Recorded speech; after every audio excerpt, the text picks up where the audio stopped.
바이든 대통령이 자진 사퇴함에 따라 약 2년 전 있었던 영국 트러스 총리의 자진 사퇴 이후 있었던 이 주요국 금융위기 가능성이 고개를 다시 들고 있는데요. 이번에는 트럼프발 미국 경제 디폴트설에 따라 중국과 한국, 일본 등의 주요국에서 고금리 쇼크가 발생할 것이란 우려가 급부상하고 있다고 합니다. 우리에게 워낙 중요한 문제인 만큼 오늘은 이 문제에 대해 알아보겠습니다. 도움 말씀에 한국경제신문의 한상준 논설위원 나와 계십니다. 안녕하십니까? 네, 안녕하십니까? 자, 어제 이 시간을 통해서 어려운 때일수록 펀더멘탈을 중시해야 된다 이렇게 진단을 한 바 있는데요. 오늘 미국 증시 오랜만에 정말 시원하게 잘 올라주지 않았습니까? 네, 시원하기보다는 올라가서 다행이다. 그동안 낙폭이 워낙 컸죠. 예. 큰 만큼 주가가 나스닥 지수가 지금 한 200포인트 한 마감 지수로 이제 정확한 못 봤어요. 그래서 반등에 성공했던 것은 이렇게 280포인트죠. 그래서 이렇게 올라간 것은 다행이다 이렇게 보게 됐습니다. 사실 그 기술적 지표상 공화당 전당대 이후에 나스닥 지수가 계속해서 떨어졌죠. 근데 오늘까지 떨어지면 아마 기술적 지표상은 깊은 수렁에 빠질 것이다 하는 이런 측면에서 오늘이 상당히 중요한 날인데요. 우리가 전국이 험난할수록 기본에 충실해달라. 그렇죠. 그리고 펀더멘털에 충실해달라 하는 이런 말씀을 드렸습니다. 왜 그러냐면 그동안 그 트럼프의 그 대선언 때문에 여러 가지 얘기들이 많았죠. 뭐 트럼프 트레이드, 트럼프 프라이싱 이 용어 자체가 저는 국제금융시장 36년 동안 종사합니다는 모르겠습니다. 학술적으로 정의된 것도 아니고 그러나 이렇게 혼탁할수록 어제도 이제 말씀드렸습니다는 이번 주말에는 펀더멘탈 측면에서 두 가지가 나올 것이다. 어제 자막을 그대로 가져왔습니다. 25일에 발표된 2분기 성장률 2.0% 내외다. 그리고 IMF의 올해 미국 경제 성장률은 상저하고다. 너무 혼탁한 국면에 너무 이렇게 춤추지 마십사 하는 이런 말씀을 드렸던 배경이고요. 그다음에 사실 이번 주에는 금융주에 이어서 빅테크를 비롯한 기술주들 오늘 좀 이렇게 반등에 성공했습니다. 어제도 그런 말씀드렸죠. 지난주에 그 트럼프 리스크 속에 금융주도 굉장히 실적이 좋아서 다우지수가 4만 포인트 이상을 이렇게 돌파했다. 그러니까 어제 말씀드렸던 2분기에 빅테크 기업들의 실적도 마일드 어닝 서프라이즈이기 때문에 넷플릭스가 지난주에 그 어닝 서프라이즈를 기록했습니다는 이번 주에 발표되는 뭐 알파벳이라든가 테슬라라든가 이런 측면에서 이렇게 예상치보다 못도는 마일드 서프라이즈 되지 않느냐 하는 이런 쪽을 어제 말씀드렸습니다.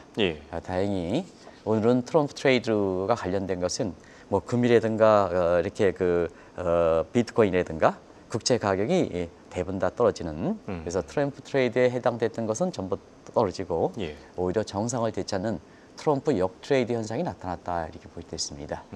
그리고 결국은 국제 정세가 혼탁할 때는 기본과 펀더멘털에 충실하고 균형의 미학을 가질 필요가 있지 않냐 하는 생각이 듭니다. 너무 그런 용어 자체에 트럼프 트레이드라든가 트럼프 프라이싱이라든가 마치 지금 트럼프가 집권된 건 아니지 않습니까? 그런 과정에서 앞으로 트럼프가 설령 대선언대로 내년 1월 20일에 취임한다 하더라도 투자 기간상 보면은 약 한 5개월 이상 남은 기간이거든요. 그런 측면에서는 불확실성에 이 자체도 불확실한데요. 불확실성에 놓여 있는 이런 것은 투자한 관점에서는 또 자기 재산을 보호한다는 측면에서는 좀 이렇게 자제를 할 필요가 있지 않냐 생각합니다. 맞습니다. 균형의 미학을 꼭 지켜야 될 시기가 아닌가 싶은데요. 사실 뭐 저는 시원하게 올랐다라는 표현을 썼고 위원님께서는 다행히 올랐다라고 하셨는데 그만큼이나 주식시장이 최근 들어 좀 많이 힘든 것 같습니다. 투자자 입장에서도 참 하루가 길지 않을까 이런 생각이 드는데요. 상당히 힘들죠. 왜냐하면 구심점일수록 힘들기 때문에 그렇습니다. 구심점일수록 어렵더라도 잔챙이가 힘들면 넘어갈 수가 있는데요. 중심일수록 힘들기 때문에 지금 어렵은 겁니다. 그렇기 때문에 기본과 펀더멘탈 균형의 미학을 중시해야 되는 겁니다. 자, 그러면 지금 세계 증시 한번 보겠습니다. 구심점일수록 어렵죠. 최고 통수권자들 G7과 최고 통수권자를 전부 선거에 표기하고 조기 사임되죠. 바이든 그렇죠. 캐나다 트루도 그렇죠. 기시다는 사실상 퇴임 상태 지도가 15% 됐죠. 그다음에 마크롱 그렇죠. 영국도 그렇죠. 수넥도 지금 조기 대체했죠. 슐츠는 사실상 좀비가 돼 있죠. 이런 측면에서 지금은 상당히 세계 통수권자에서 G7 가장 확실한 G7 국가가 이런 상황이다. 그러면 그 이 통화적인 측면에서 페드라든가 BOJ 같은 또 영란을 같은 주요 중심국, 그것도 세계 중심지 역할을 하는 이런 국가가 신뢰가 떨어지고 있죠. 예. 이런 측면에서 세계 다자체를 보겠습니다. WTO, IMF, 월드뱅크 제대로 역할합니까? 못하죠. 예. 그리고 세계에서 중심 국가인 미국 한번 보시겠습니다. 어려울 때에서 다른 국가를 좀 도와줘야 되는데요. 극단적 이기주로 가지 않습니까? 그리고 여기에 올해 그 여름철 같은 경우에는 계속해서 가뭄과 홍수라든가 이런 이상기후에 따른 디스토피아 문제가 굉장히 닥치고 있고요. 예. 전쟁은 끊임없이 제기되고 있지 않습니까? 사실상 지금 상태에서 시청자 여러분 어떻습니까? 포트폴리오상 신흥국에 해당되는 한국을 비롯해서 신흥국들이 지금 더 어렵습니다. 그렇죠. 그런데 워낙 세계 경제라든가 증시에서 세계 총수권자일수록 그다음에 국가일수록 페드 같은 중앙일수록 또 거기에 WTO라든가 IMF의 역할을 제대로 못하기 때문에 신흥국 문제가 뒷전에 가 있는 상태거든요. 지금 뭐 한국경제TV 방송만 하더라도 미국이라든가 미국에 예, 중점이 그렇죠. 되지 않습니까? 한국도 내일 있잖아요. 25일 날 2분기 성장이 마이너스도 빠질 수가 있습니다. 미국이 예. 아니고 미국은 괜찮은데 빠질 수 있습니다. 이거 문제 좀 해줘야 되는데요. 워낙 미국에서 지금 정국이 어렵지 않습니까? 그러다 보니까 이렇게 미국의 중심 연대 이 국가에서 흔들리다 보니까 아마 투자하시는 입장에서는 굉장히 흔들리지 않겠느냐. 그러면 내 돈을 일부 전문가가 얘기처럼 트럼프 트레이드라든가 많은 트럼프 프라이스라든가 그 돈을 맡기겠습니까? 예. 이럴 때일수록 좀 이렇게 현금을 많이 버는 현금을 보유하는 것도 하나의 투자의 수단이거든요. 그렇죠.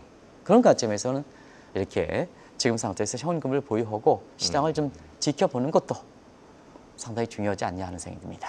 예, 맞습니다. 지금 정치적 불확실성도 그렇고요. 변수도 너무 많고 당분간 관망하는 것도 좀 좋은 생각이 아닐까 싶은데요. 사실 이런 시기일수록 중심국이 이 무게 중심의 추를 잘 잡아야 될 텐데 최근 미국 경제를 둘러싼 뭐 각종 이 우려들이 끊이질 않고 있습니다. 특히 미국에서 과거 영국에서 있었던 이 트러스 총리의 사퇴 이후 발생한 상황처럼 뭐 같은 시각이 반복될 것이다 이런 얘기들도 나오고 있다고요. 네, 항상 한국경제TV에서는 모두가 대중화되지 않을 때 처음 고개를 들 때, 예, 이 고개를 들 때 그린스닥일 때 한번 새로운 주제 가지고 좀 많이 말씀드립니다. 자, 트럼프가 만약에 대선대로 대통령이 당선됐을 때는 아무래도 통화정책보다는 재정정책 사이드가 더 주가 되거든요. 그렇죠. 그래서 트럼프노믹스 2.0은 전부 재정정책 중심으로 이루어졌지 않습니까? 그런 측면에서 왜 트럼프 대선이 굳어지기 시작할 때 왜 미국 내에서도 미국판 트러스 위기설이 나오느냐 예, 하는 것을 시청자 여러분한테 전해드리기 위해서는 2년 전에 영국이라든가 유럽에서 한참 거셌던 트러스노믹스라는 것을 한번 얘기해 보겠습니다. 요거를 나중에 트럼프노믹스를 다시 빗대서 예. 시청자 여러분한테 설명드리면 대충 왜 얘기가 나오느냐 하는 것을 아실 겁니다. 알겠습니다. 한번 보겠습니다. 트러스가 추진하는 경제정책 이게 트러스노믹스입니다. 예. 이건 대규모 감세입니다. 그러면 자 이게 트럼프 입장에서도 지금 법인세 대폭이나 소득세 폐지죠? 그렇죠. 동일하지 않습니까? 그리고 대규모 재정 지출 계획입니다. 트럼프 입장에서는 뉴딜 정책을 추진하지 않습니까? 그러다 보니까 결국 영국도 재정 사정이 녹록치 않은 상태에서 트러스노믹스에서 대규모 감세, 그다음에 대규모 재정 지출, 대중적인 파퓰리즘의 재정 정책을 추진하는 거죠. 그래서 결과적으로 한 달 만에 해프닝 됐습니다는 금융시장이 굉장히 불안해고 영국의 디폴트가 불안하고 예. 파운드 가치가 폭락하다 보니까 결국 여기에 대해서 트럼프노믹스에 이렇게 책임을 지고 한 달 만에 정확히 여기는 40달 만에 퇴임이 됐어요. 가장 단명으로 거쳤죠. 예. 그런 과정에서 영국발 금융위기가 굉장히 나오고 부도설 위기가 나왔다 이렇게 보게 됐습니다. 결과적으로 40달 만에 트러스 총리가 이렇게 취임했는데 그때 당시에 마지막으로 그런 얘기를 했습니다. 한국 입장에서도 많은 시사점을 던져주고 있는데요. 트러스가 개인의 야망을 위해서 대규모 감세, 대규모 재정 지출, 전형적인 퍼블리즘 이런 재정 지출을 했습니다는 결국 40일 만에 퇴임한 문제에 대해서는 권력력을 갖고 있는 사람이 그런 정책을 했는데 40일 퇴임해서 결과적으로는 영국 국민이라든가 그리고 영국이 지켜온 마지막 자세를 지켰다 해서 그때 유명하게 회자됐던 것이 예. 영국은 살아있어라는 표현입니다. 이게 사실 미국 사회에 주는 시사점이라든가 한국 사회에 주는 시사점 이런 측면에서 굉장히 나중에 큰 의미를 가질 수 있는 대목이기 때문에 다시 한번 시청자 여러분께 말씀을 드렸습니다. 알겠습니다.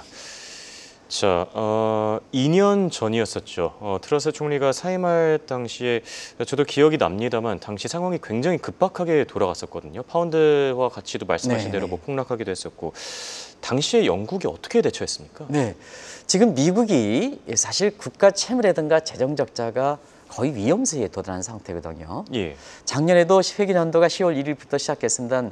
예산안 처리가 안 되고 3번에 걸쳐서 지금 와서 지금 거의 준예산 형태로 해가지고 지금 이루어지는 거거든요. 지금 그렇죠. 대선을 맞는 바이든 정부의 재정 계획이 그렇게 해서 이루어지는 거거든요. 그래서 만약에 트럼프가 대선연도로 내년에 만약에 이렇게 그 취임을 한다면 트럼프 정부 2.0 시대의 경제정책에 트럼프노믹스 2.0은 무엇을 담아야 될 것이냐 하는 문제입니다. 그런 측면에서는 과거 2년 전에 사실 트러스가 사임하고 바로 들어왔던 제러미 헌트 방식으로 트럼프노믹스를 꾸며야 되지 않느냐. 이게 미국의 국익이라든가 미국의 지속 가능성이라든가 이런 측면에서는 트럼프노믹스 2.0은 바로 제러미 헌트의 트러스 위기를 진정시켰던 그 내용을 담아야 되지 않느냐 하는 목소리가 지금 거세지고 있거든요. 그래서 헌트 개혁안을 한번 보겠습니다. 트러스노믹스 전체로 처리했습니다. 대규모 감세 처리하고 대규모 재정적 처리했습니다. 이전을 환원시키는 거죠. 그러면 이전을 확인시킨다 하면 바이든 정부 때 경제정책을 트럼프가 된다고 해서 완전히 지우기에 안 된다는 얘기입니다. 그렇죠. 안 된다는 정책이라는 건 일관성을 잊지 않습니까? 그리고 그때 당시에 장기채 매입을 중단했죠. 왜냐하면 매입을 그렇게 중단하면 시중에 유동성을 공급하니까 영국의 인플레 위기 하는 게 이렇게 트러스의 통화정책 방식에서 영란하게 압력을 가해서 지금의 트럼프도 페드의 폐지해서 그런 쪽으로 좀 요구하지 않습니까? 이러면 안 된다는 얘기입니다. 그래서 영란은행은 물가 잡기 우선해야 된다 하는 이런 입장을 취했었죠. 결과적으로 이것이 시장의 신뢰를 얻었습니다.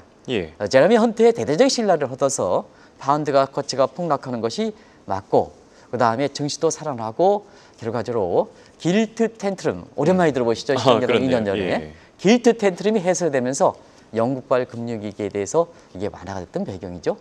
그래서 지금 자체에서는 영국이 워낙 브렉시트의 충격 때문에 사실 이것도 사실은 영국의 총리들의 자기 개인적인 야망을 위해서 국민투표 붙였던 것이 결국 통과돼가지고 결국 EU에서 외톨이가 되면서 지금 영국에 대해서 위기를 이게 국익보다는 자기 자신의 정치적 야망을 위해서 했던 것이 지금 영국의 지금 문제가 되고 있지 않습니까? 그래서 이런 문제의 브렉시트의 충격이 커서 제러미 헌트의 이렇게 그 개혁안에 따라서 완전히 영국발 금융위기가 해소된 건 아닙니다는 여전히 잔존합니다. 그나마 이런 부분이 이렇게 됐던 것도 상당히 다양한 일이다 하는 걸 말씀드리겠습니다.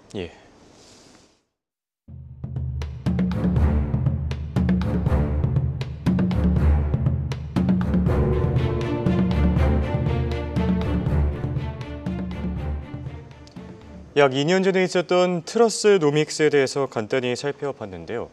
자, 그렇다면 트럼프가 재집권하면은 왜 이런 현상이 반복될 것이라는 경고들이 끊이질 않는 겁니까? 네, 일단은 트럼프 자체는 어찌된 속마음이 어쨌든 간에 금리 인하 조기 불가 방침을 페드에 요구했습니다. 그런 측면에서 기준금리에 대해서 쉽게 금리 인하는 단행하지 않을 것이다 하는 측면이 지금 트럼프 대선과 함께 이 부분에 대해서 페드는 의식할 수밖에 없죠. 그리고 트럼프노믹스의 핵심적인 재정정책 사항을 한번 보겠습니다. 미국의 디폴트에 대해서 우려가 높아질 수밖에 없죠. 시청자 여러분. 트럼프 빈대서 더 쓰자. 재정지출상에서 뉴딜 정책과 함께 빈대서 더 쓰자. 현대 통화전들을 이렇게 동조하고 있죠. 그런데 자, 재정 수입 면에서는 어떨까? 저렇게 막 쓰면 재정 수입 면은 어떨까? 뭐 재정 수입에서 예를 들어서 법인세를 인상한다든가 뭐 소득세를 뭐 예를 들어서 뭐 유지한다든가 폐지는 그렇다 하더라도 근데 법인세도 또 낮춰. 그다음에 소득세를 완전히 폐지해. 이러면 중국에 대해서 관세 수입을 가지고 이게 충당하겠느냐? 아이고 미국의 재정 적자의 규모를 볼 때는 아무리 중국에 대해서 100% 고관세를 붙인다 하더라도 사실은 재정 적자를 충당하기 어렵거든요. 이게 뭐냐? 국채 수급상으로 보면 사실 국채 금리가 거꾸로 올라갈 수 있다는 소지입니다. 그럼 인플레적인 측면을 보겠습니다. 인플레가 높아지면 국채금리 올라야 되겠죠. 예. 그러면 트럼프레이션 얘기를 한번 좀 하겠습니다. 방만한 재정 지출, 재정 사이드에서는 총세측 인플레 요인이 많습니다. 그리고 공급 사이드는 IR 패치, 공급망 뭐 어때요? 이렇게 다 공급측 요인이 많죠. 예. 그래서 채권의 수급상에 사실 국채금리를 올리는 것과 함께 인플레가 높으면 금리 올라가죠. 인플레, 트럼프레이션 때문에 금리가 올라가는 이런 모습입니다. 그런 상태에서 기준금리도 트럼프의 속마음과 관계없이 금리 인하 불가 이런 게 겹치지 않습니까? 그러다 보니까 지난 4월 달에 나이먼 회장이 미국 국채금리가 8% 돌아가겠다. 예. 오늘 국내 증권사는 모두가 금리가 떨어진다. 국채 사세요, 국채 그렇죠. 사세요. 이렇게 했을 때 다이먼 회장입니다. JP모건의 다이먼 금리위기를 극복하는데 민간사에서 가장 돕고 JP모건을 세계 최고 글로벌 인베스트 뱅크로 키운 사람입니다. 뭐 월거 황제라는 별명도 그렇죠. 있죠. 그러면서 지금 트럼프 대통령들은 재무장관을 급부상하고 있지 않습니까? 맞습니다. 이분이 지난 4월 달에 우리나라의 국내 증권사들이 전부 금리가 떨어집니다. 채권 사세요, 채권 사세요. 기획재정부에서는 개인용 국채를 추천하고 있을 때 다이먼 회장이 뭐냐면 국채금리가 8% 도달하겠다. 예. 이 문제에 집중적으로 얘기했습니다. 가능성이 없느냐? 가능성이 있습니다. 채권금리, 채권 쉽게 사지 마세요 하는 말씀을 드렸습니다. 오늘 김채연 PD께서 이렇게 미국의 10년물 채권금리를 한번 예. 보여주시면 좋겠습니다. 오늘 여러 가지 어려운 가운데도 국채금리가 아마 10년물 금리가 올랐을 겁니다. 다 올랐죠? 예. 이런 상황이 미국에서 지금 바로 고금리 쇼크, 디폴트 우려가 되는 상태에서 자 이렇게 증시가 올랐는데도 불구하고 그렇죠. 이렇게 국채금리가 이렇게 올라가는 현상이 바로 그런 조짐에 싸게 막 돋고 있다. 예. 싹 돋고 있다. 이것을 시청자분한테 가장 먼저 주제를 바꿔서 전해드리는 겁니다. 아마 많은 게 왜 트러스 위기가 느닷없이 이렇게 이 방송이 한국경제TV에 등장했을까? 예. 그리고 트럼프의 지금 방만한 재정 지출 대폭적인 감사할 때 미국 내에서 미국 경제를 살리자 하는 애틋한 사람들에 의해서 미국의 디폴트라든가 그다음에 트러스 위기론이 왜 이렇게 고개를 담을까? 트럼프노믹스에서는 이런 것을 담아야 된다. 제러미 헌터 같은 이런 국가의 미국의 부도 위기를 줄일 수 있는 것을 담아야 된다 하는 얘기가 왜 고개를 들을까? 예. 많은 공감대가 있지 않겠냐 하는 생각이 듭니다. 맞습니다. 상당히 중요한 포인트를 지적해 주시지 않았나 생각이 드는데요. 최근 들어서 뭐 연준의 금리 인하 때문에 국채금리 하락에 베팅하는 분들이 많죠. 그런 분들이 좀 주의 깊게 들으면 좋은 내용이 되지 않을까 싶은데 문제가 만약에 트럼프의 집권 이후에 이렇게 미국의 국채금리가 다시 오를 가능성이 있다면 이 부채가 많은 국가의 경우에 고금리 쇼크에 걸릴 가능성이 커지지 않겠습니까? 뭐 시청자 여러분들 신흥국이 지금 뒷전에 물러나기 전 예. 2026년까지 매년 그 4천억 달러씩 이렇게 달러 부채가 돌아오거든요.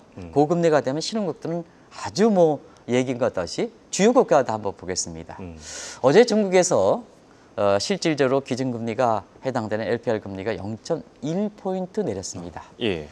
시청자는 어떻습니까? 삼중전에서도 우리가 예상한 대로 경기 부양책이 나오지 않았습니다는 곧바로 뭐냐? 0.1%포인트 내쳤습니다. 0.25%포인트도 아니고 예. 0.1%포인트입니다. 경기 부양입니까, 시청자 여러분? 중국이 뭐냐? 부채가 많고 그다음에 사실상 뭐냐? 지금 상태에서 신흥국인데 선진국에서 금리를 변경할 때 0.25%포인트를 이렇게 인용하는데 0.1%입니다. 신용만 하는 겁니다. 그걸 가지고 경기 부양책이다. 이렇게 얘기할 수는 없죠. 중국의 금리 인하폭이 신용만 한 겁니다. 결국 시진핑의 1인 독재 체제 문제에 대해서는 사실상 이렇게 확고하게 가져가겠다는 얘기입니다. 예. 그러면 미국의 고금리 쇼크, 고금리에 대해서 이렇게 되면 세계에서 가장 우려되는 국가가 어디입니까? 중국이죠. 그렇죠. 그 부채 비율이 300%가 넘기 때문에 결과적으로 보면 고금리 쇼크에 따라서 가장 먼저 우려되는 국가가 중국이다. 그러면 중국이 되면 예. 자 0.1%포인트 금리를 내리는 것 이게 보다는 달러 부채 입장에서는 오히려 중국 내에서는 질적 성장 동부에서 재정 지출을 안 쓰게 하는 것이 고금리 쇼크를 줄여주는 거죠. 중국이 뭐냐 경제 강요들이 그래도 괜찮다 하는 것은 이런 대목입니다. 예. 이런 대목입니다. 그래서 막연하게 어제 금리를 0.1%포인트 내렸다. 이게 경기 부양이다. 근데 어제 중국의 증시 떨어졌습니다. 그리고 홍콩의 영해시장에서는 위안화 가치가 약세가 됐습니다. 이게 국제사회에서는 신뢰를 받지 못하다는 얘기입니다. 예. 금리가 0.25% 아니고 0.1%포인트 내렸는데 그것을 대대적으로 경기 부양책으로 하면 중국의 진짜 숨은 애들은 모르란다는 얘기입니다. 그렇죠. 여기입니다. 결과적으로 트럼프 시대의 고금리 쇼크 대비해서 중국이 내부적으로 그 대외적인 측면에서는 중국의 경제 패권 다투지만 예. 그걸 감안해서 내부적으로 결석하기 위해서 그런 고금리 쇼크에 대해서 이렇게 충격을 최소화하기 위한 조치가 벌써 선제적으로 들어가는 것이 아니냐 예. 하는 이런 쪽의 시각들이 나온다 이렇게 보겠습니다. 네. 그리고 일본 쪽 상황도 지금 녹록지가 않은데요. 과거를 떠올려 보면은 뭐 트럼프 집권 일기 당시에도 국채 금리가 뛰면서 일본 안에서도 이 우려설이 끊임없이 나오지 않았습니까? 네, 사실 트럼프 대선을 낼 때 가장 반겼던 국가가 일본입니다. 이번에. 그래서 벌써부터 나오고 있습니다는 트럼프와 기시다 미국과 일본 사이에 집권 일기 때 예. 2017년 때 미국과 일본이 정말 밀원 관계였습니다. 트럼프가 적대를 생각하는 중국에 대해서 굉장히 압력을 가했을 때 중국이 보유국채를 매각했습니다. 국채금리 올라갈 가능성이 있고 부도설이 있는 상태에서 뭐냐 일본이 트럼프의 압력을 대신해서 예. 중국이 보유하고 있는 국채를 파는 과정에서 그걸 매입했던 그렇죠. 것이 결과적으로 트럼프노믹스 1기 때 추진했던 트럼프노믹스 1기 때 부작용이 그나마 안착시켰던 얘기거든요. 그런 과정에서 보면 자 일본도 지금 상태에서는 이러지도 못하고 저러지도 못한 상황이죠. 지금 많은 사람이 그렇게 하겠습니다. 이번에 트럼프노믹스 때 트럼프 트레이드 때 본격적으로 엔화 강세가 됩니다. 이제는 엔화가 뭐냐 사실상 투자했던 사람이 이제 돈 벌 수 있는 기회가 됩니다. 오늘 엔달러 환율이 157엔 정도로 그냥 갖는 것 같아요. 예. 엔달러 환율이 157엔, 158엔 정도로 해서 그렇게 트럼프노믹스 대선과 관계없이 그냥 그대로 이 상태가 유지되고 있습니다. 이런 상태인데요. 결과적으로 뭘까 하면 일본 내부적으로는 엔화 강세도 못하고 엔화 약세도 못하는 이러지도 저러지도 못하는 상황입니다. 예. 그러면 내부적으로 이러지도 못하고 저러지도 못하면 다른 국가의 기시다 입장이라든가 우에타 입장에서는 다른 국가를 좀 잡아야죠. 그렇죠. 그래야지 내부적으로 풀어갈 수 있지 않습니까? 그러면 트럼프도 집권 이길 때 트럼프노믹스의 재정적인 사이드에서 고금리 충격을 완화시켰던 것이 예. 중국의 보유국채를 팔았던 것을 일본이 사주는 것과 마찬가지. 이번도 똑같지 않습니까? 그래서 가장 먼저 미국이 사실 트럼프가 일본과 밀월 관계를 유지할 것이다. 그리고 일본도 미국과의 관계를 증대시키는 게 할 것이다. 집권 1기 때 나타난 문제가 그대로 이렇게 나타난다 이렇게 보게 됐습니다. 알겠습니다. 끝으로 우리 경제 상황도 궁금한데 우리 경제는 위기설이 없겠습니까? 네, 지금 이거 속보가 나와서 이더리움의 현물 ETF 나오는데요. 트럼프 대세론 이것 때문에 가상화폐에 대해서 긍정적으로 SEC가 이렇게 승인한 게 아닌가 하는 이런 쪽의 시각들이 나올 수 있어서 이건 예정된 사항이다 하는 예. 워낙 중요한 내용이기 때문에 속보를 좀 처리해서 제가 좀 하는데요. 23일 거래하고 있습니다는 경우에서 이 포퓰리즘으로 해석하는 시각이 있는데요. 그렇지 않다 하는 것을 좀 말씀을 드리겠습니다. 예. 자, 우리도 결과적으로는 많은 사람이 미국의 금리 인하, 채권 사세요. 앞으로 뭐냐 국채금리 떨어집니다. 채권 가격 올라간다. 이런 쪽에 재테크 편향이 있습니다. 지금 뭐냐 세계 다른 국가들 보면 기준금리 트럼프 재정 금리 인하 불가 기준금리 문제 채권 수급상에서는 자 채권 공급에서 수급상에서는 금리가 올라갈 수 있는 여건 그리고 트럼프 프레이션 올라가 이런 측면에서 고금리가 될 수 있는 소지가 있습니다. 예. 그래서 우리도 사실상 이러한 고금리 쇼크에서 그 어느 국가보다도 가계부채가 많은 상태에선 각종 위기설이 나올 수 있는 이런 소지가 되거든요. 그런 각도에선 트럼프는 생리성 위기에 사기 이렇게 맞습니다. 예. 그래서 위기설이 나올 거로 보이는데요. 항상 말씀드리면 우리 내부도 녹록지 않습니다. 대통령께서도 북한 위기론을 취임초에 얘기했습니다. 이건 절대적으로 잘못된 겁니다. 그래서 항상 대안을 갖고 위기설을 얘기해 주십사 하는 것을 꼭 좀 말씀드리겠습니다. 나올 수가 있습니다. 또 위기를 우려해서 그 자체가 위기가 된다는 게 아닙니다. 선제적 차원에서 이걸 대비해달라 하는 얘기도 있을 수가 있습니다. 근데 항상 우리나라 같은 경우는 대안 없는 위기설이 많이 나오고 있습니다. 미네르바 위기설 나오고 있습니다. 근데 가장 최적의 적은 위기설을 먼저 퍼뜨리는 것도 문제가 있습니다는 보여주기식 위기가 발생하고 나서 나중에 대책을 하겠다. 이거 가장 문제입니다. 가장 문제입니다. 이런 것은 좀 근절해서 선제적으로 이런 문제에 대비해 나갈 필요가 있는 것이 아닌가 생각하고 증권사 입장에서 무조건 금리가 내린다. 채권 사세요. 아니라는 측면을 트럼프 대선과 함께 상황이 변화될 가능성이 있다는 것을 꼭 좀 말씀드리겠습니다. 알겠습니다. 지금까지 도움 말씀의 한국경제신문의 한상춘 논설위원이었습니다. 대단히 고맙습니다. 네, 고맙습니다.